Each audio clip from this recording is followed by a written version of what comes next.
Welcome to Third Paradigm. We're your hosts, Clarity and Nuance. Third Paradigm is a digital third place, which is where people practice the art of conversation. The host and guests come from all backgrounds and different ways of thinking. We at Third Paradigm will discuss ideas and the facts of life with respect while pushing the envelope. Full disclaimer, hosts and guests will share their opinions. The opinions of our guests are strictly their own and do not represent the opinions of Third Paradigm. However, when we, the hosts, share facts, we will back them up with evidence. If we are wrong, we will make it right as soon as possible because that's integral. Welcome to Third Paradigm. So, why the heck did we create this show? I have no idea. Why did we do this? I think it's because we feel that there is a need to have heavier, deeper conversations with individuals, and not just simply from either an academic perspective or professional perspective, but from all perspectives. Yeah, because it's like when I watch the news, man, I just hear the same talking points over and over again, and it's like no one's paying attention to what's really going on. And then sometimes there's just obvious things that could be said to get to the root of the problem, and it's just not said at all. It's like there's so many people that are misunderstood. There's so many people who don't have a voice. There's so many people who are just kind of like there's so many things that are just not paid attention to. And so we just keep going in circles. Exactly. It's like things are just left on. It's like it's on purpose for people to be left confused. It's right? kind of like some voices get lost into the fray. So, what exactly does third paradigm mean? Well, I mean, all right. So a third place, right? You've heard of that? Mm-hmm. So a third place is basically where people meet together. It's like a communal space. And so we used to have things that were third places, and we still do, like bars and whatnot. I mean, even though there's some problematic things going on, like Cheers, the TV show, is a third place. I remember learning that. However, you don't have any places like that anymore. And where you have people from different classes, like people who make a lot of money, people who don't, people who are black, people who are white, people who are Asian, people who are male and female. And now we know, a lot of people are learning what it means to be cis and then what it means to be trans.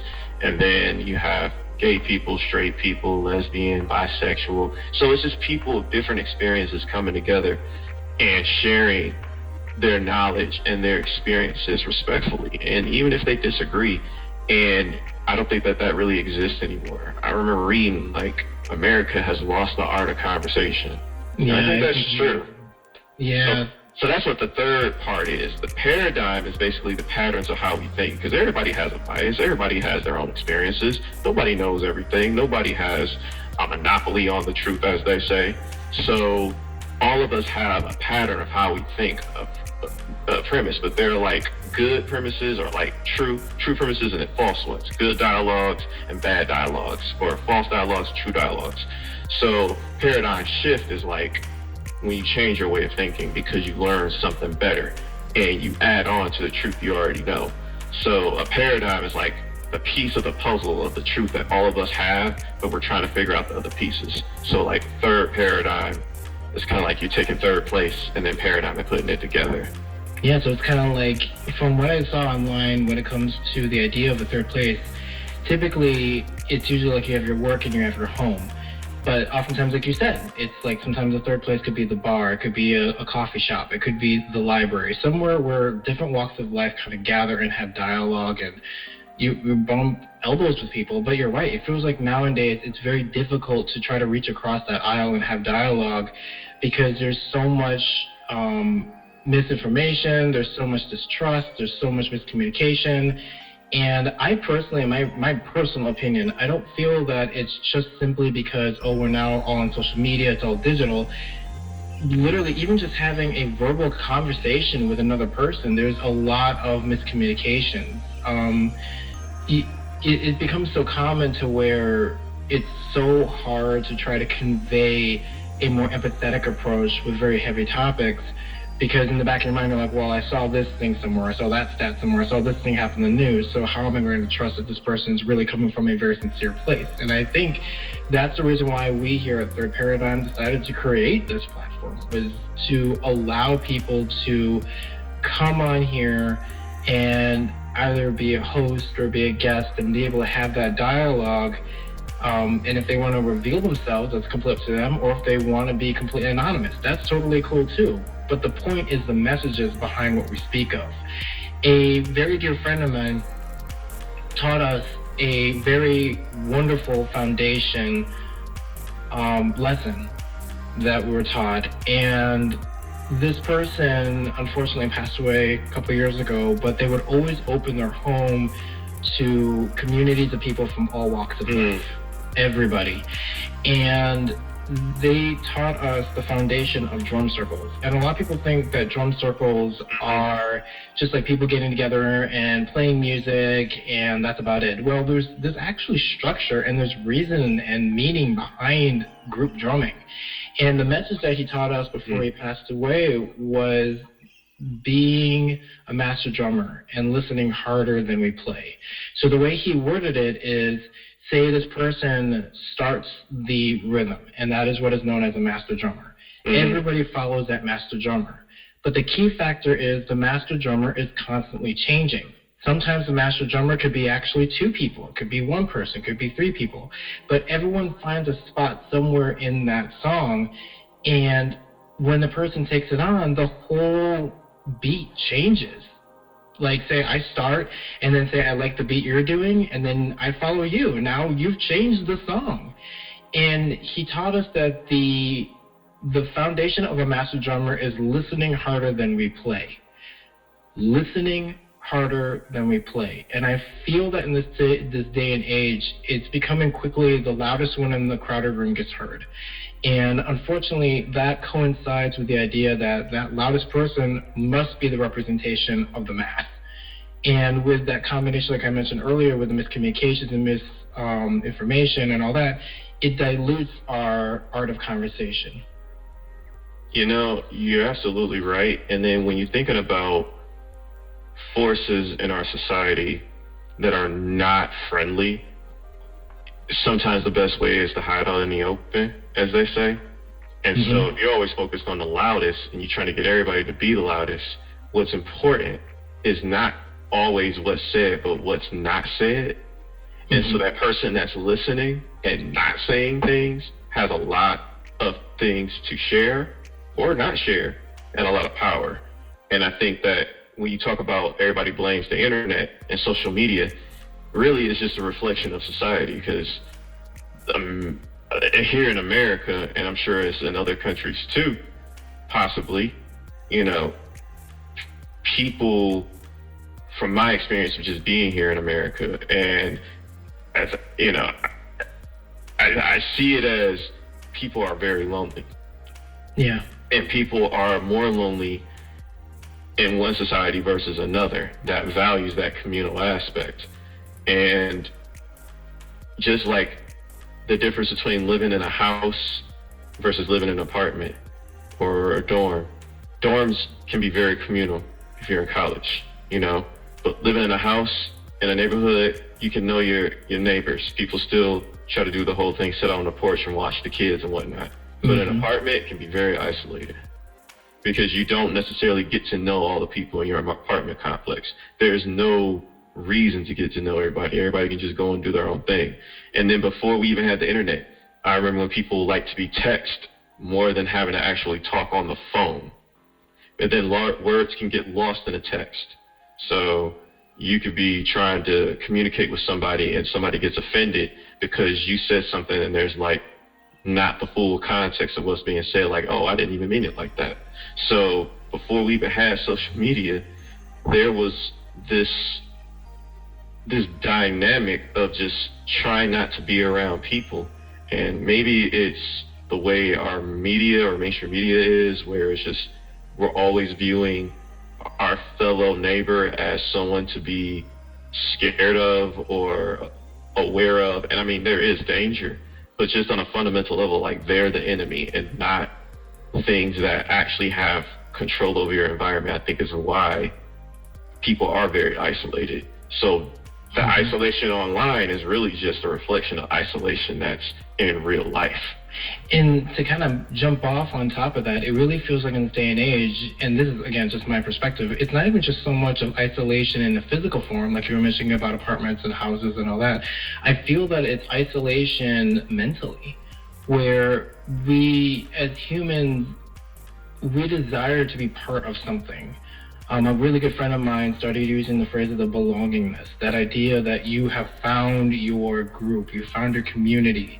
And people right now feel that there's so much division and so much dividing to where they want to try to find other people that can at least empathize with them. Even if they don't necessarily sympathize, they can empathize with them, which it becomes that desire that, like, I need to be around someone.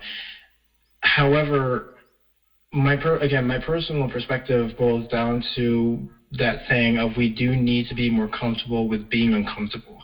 Because one of the things I'm seeing from my perspective is that a lot of what we're seeing happening now is getting challenged of what we were taught. A lot of our own country's history is coming forward because we were taught from a very specific perspective. And now there's a lot of people coming forward, and because of the internet, it gives a platform for everyone. And now it ends up challenging people to saying, I don't know what to believe now because I was taught my whole life this one way, and now all of a sudden it's this completely different perspective. And a very good friend of mine kind of boiled it down this way. They basically said that you could live in the same country in two countries simultaneously. Yep. Meaning, for example, my perspective of America comes from the community that I come from. I mean, everyone is a product of their culture, their environment, all that. But say you come up to where I live, you're going to see a different America.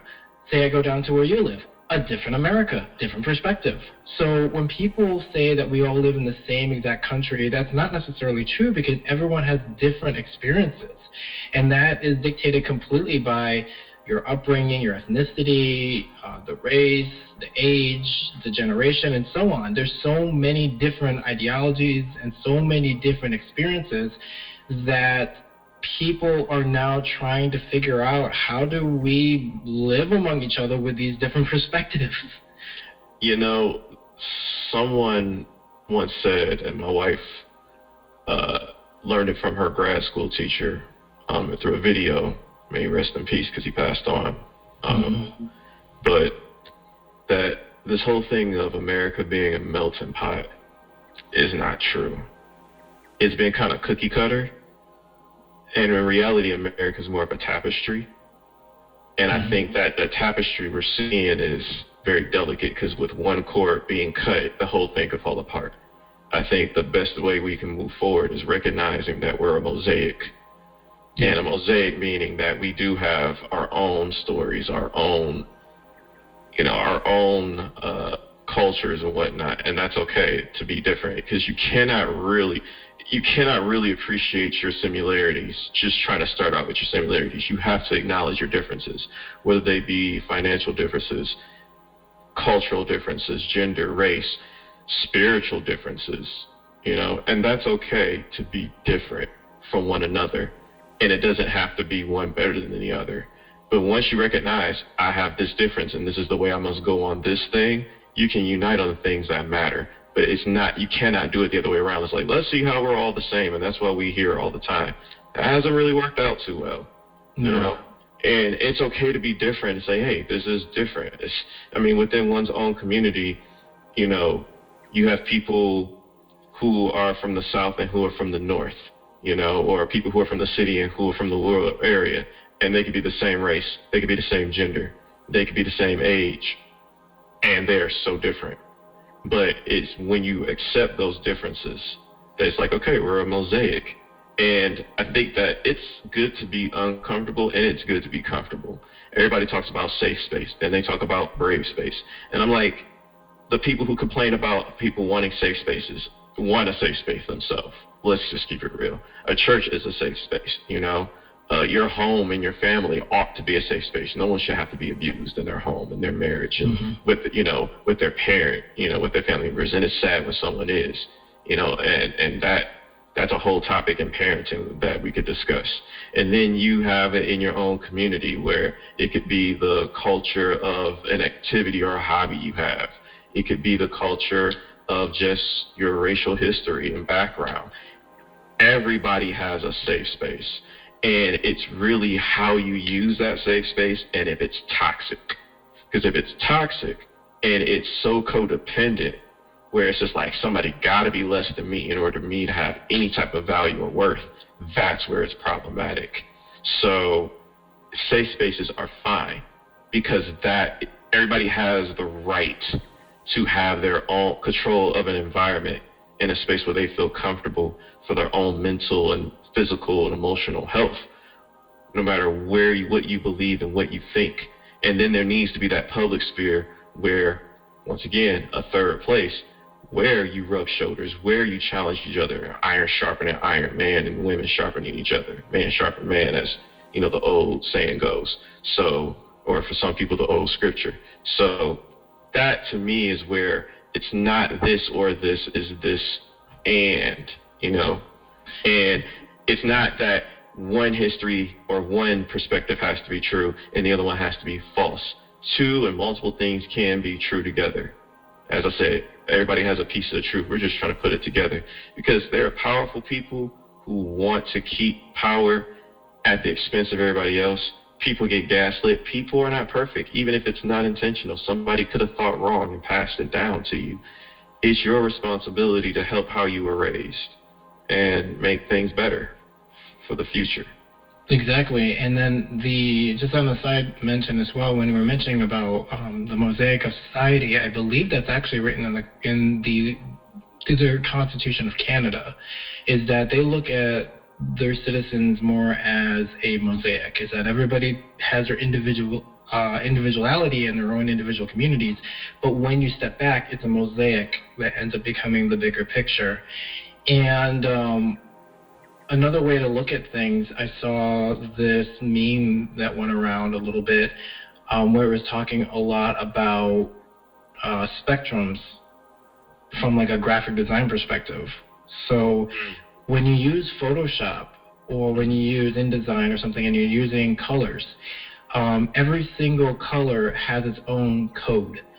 So you could have two reds that look almost exactly identical on your spread, but this particular red is numbered one way, and then this red is numbered completely different. Oh, dude, like I complain about. I ask my wife, I'm like, sweetie, why is it so many different colors of green?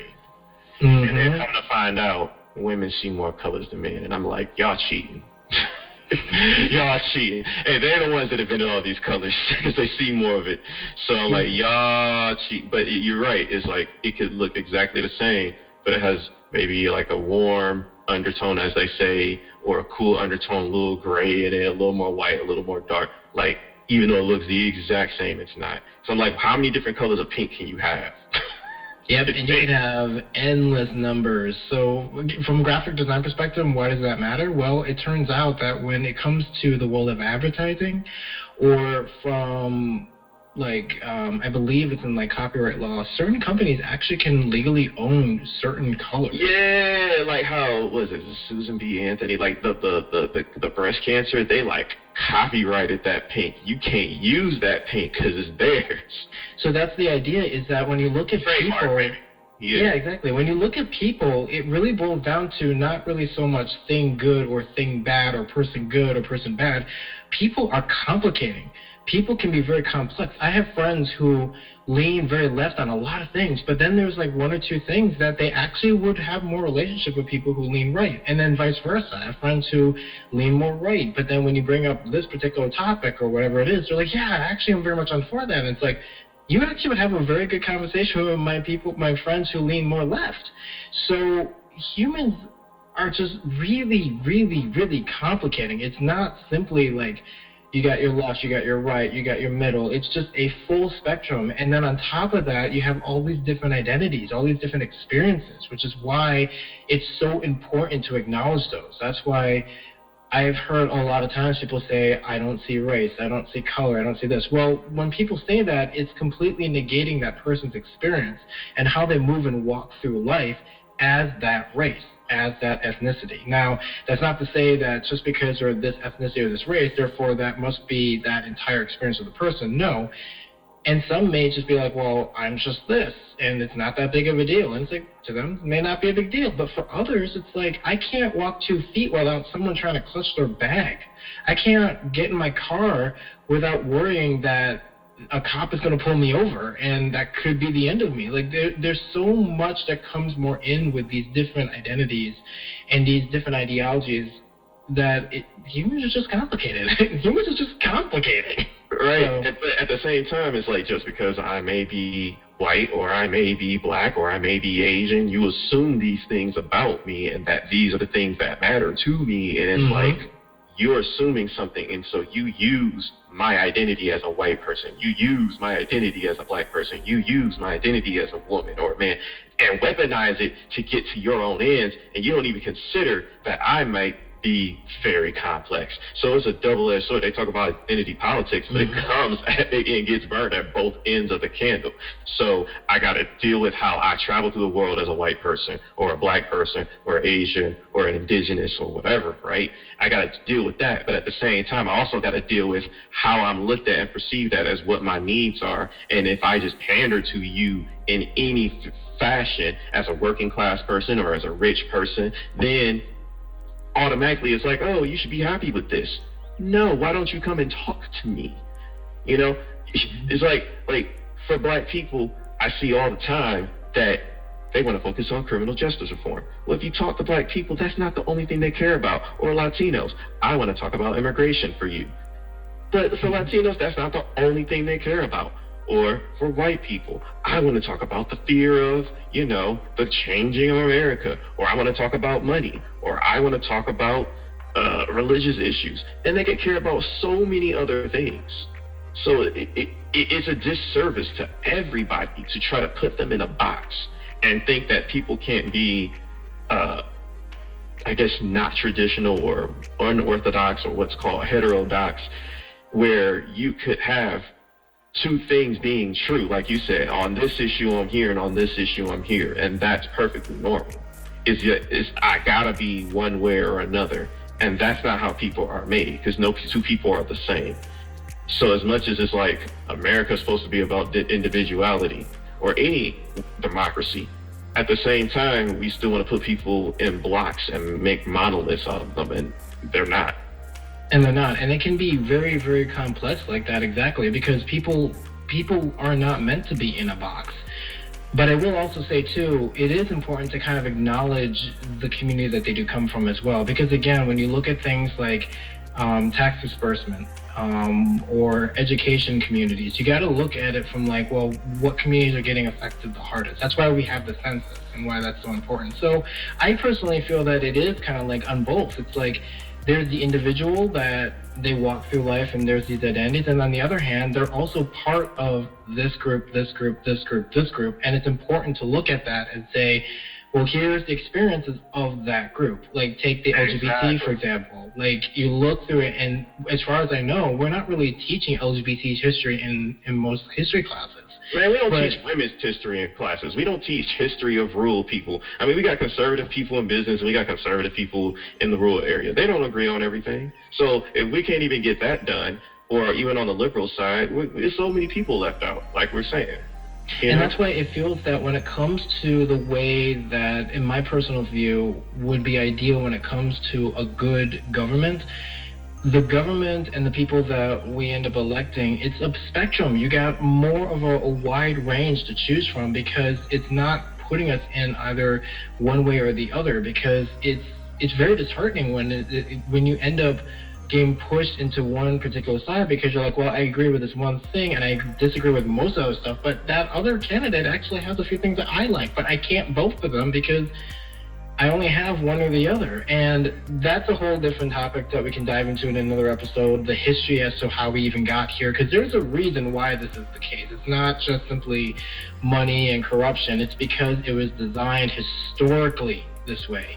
But that is a whole different episode. But when we look at what's going on now, exactly, it ends up putting, like you said, like they could agree with a lot of things on this side and disagree with things over here, but they can crisscross all the time. But when they're boiled down to the two to choose from, they're like, I can't, I'm stalled. I ideally don't want either. Or some may say, I want both. But it ends up becoming that like difficulty for people to see something that they would feel is a lot more closer to their own beliefs and ideology.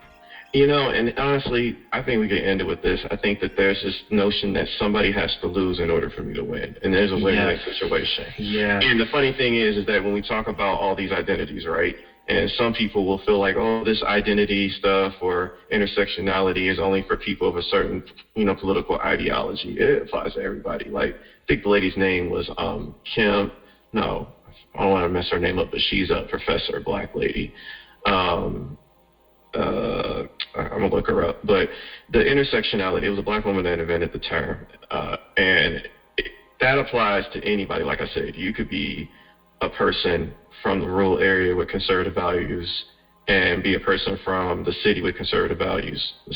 That's intersectionality right there, or liberal, or progressive, or you could be someone who has no political ideology and be in one area of the country versus another area of the country. And just those experiences are different.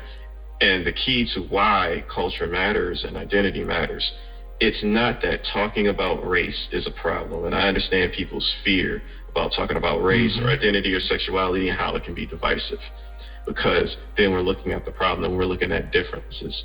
Looking at differences is not the problem. If you want what's called an egalitarian society where people of all, like the working class or the middle class, work together, I mean, if you want people to be able to work together across the spectrum, you do need to look at differences, and the way you deal with that is actually talking about the differences, because then you learn how to respect one another. Because historically, like you said, it's not just corruption and whatnot. There's a reason why things were set up this way, and corruption and whatnot was the tools to do that.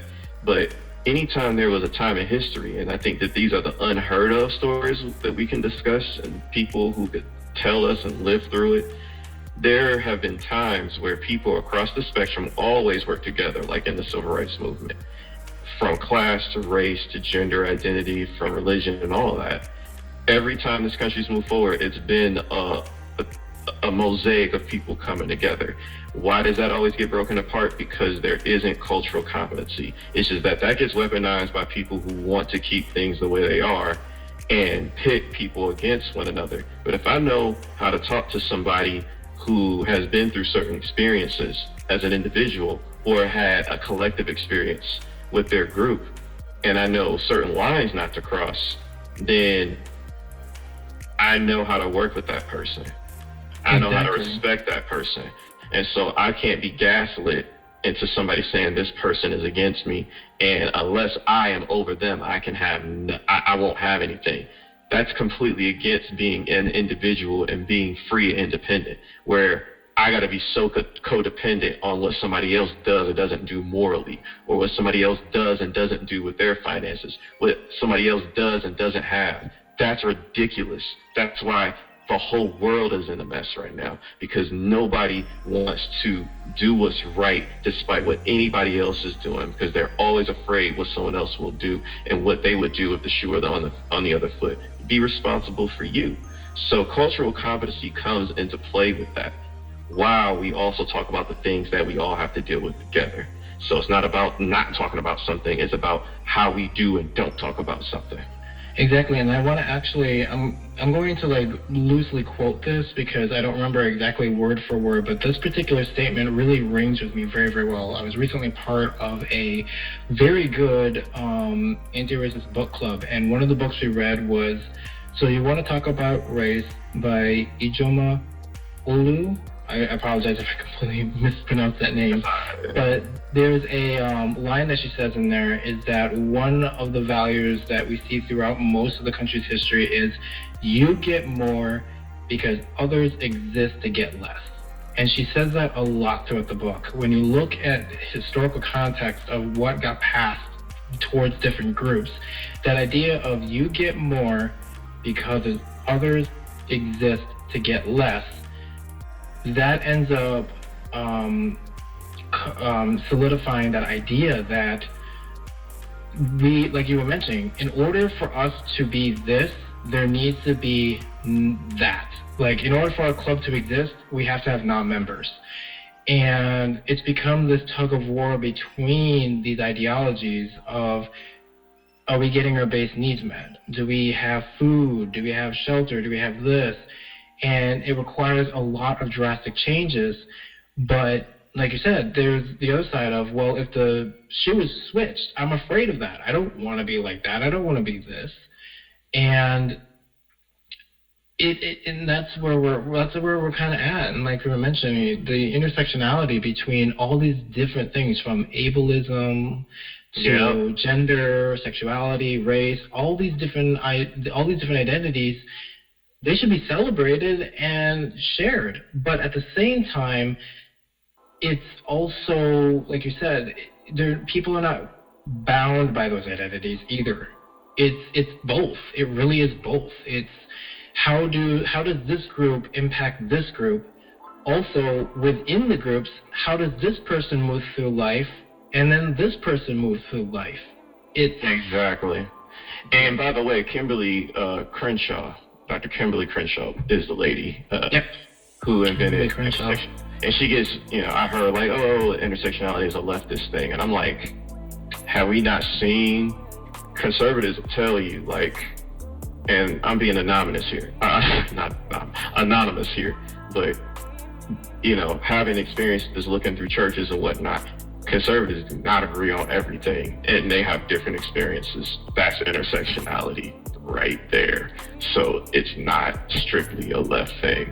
So, but it's intersectionality at its core is a mirror to humanity. Yeah. Period. So that's the whole reason why Third Paradigm exists. We want to give that platform to all different perspectives. We want to invite people onto the show that share very opposing views. Again, it's not so much the idea of people who are for or against thing good or thing bad. It's more so of getting comfortable with being uncomfortable and then having that dialogue. And also just seeing how comfortable we are in our comfortable spaces, and if we're doing it the right way or the wrong way. Are they toxic or are they not toxic? Because I think if they're seeing some things in the news, it's a lot of safe spaces that have a lot of toxicity in it. There's been a lot of abuse. And so we have to check our own spaces that we're comfortable in to make sure that they're doing what's right. So when we leave and go out into those uncomfortable spaces, we do what's right as well.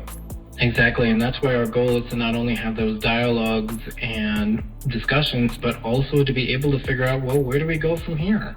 We learned some things, and now what's the follow-up? In advertising, they would call it, what is your action plan? What is your call to action? I think is what it's actually called. What is your call to action? I've heard that in other groups too, where it's just like, I don't know, I've heard political groups say it, I've heard just any committee or organization. So yeah, that cuts across spectrums. I've worked in corporations. You got to have a call to action for the next 5 months, sometimes the next 5 years, sometimes 20 years. They plan that far ahead because, people are counting on, especially the publicly traded, they're counting on them to make that money. So. All right, folks. So thank you for listening, and we will see you all on the next episode. Peace. We'll be releasing these every Sunday. Yeah. And you can listen to us wherever you get your podcast from. Hey, I said peace, didn't I? Peace. I thought we were supposed to be keeping things clear and nuanced, right? All right, though. All right, peace, everybody.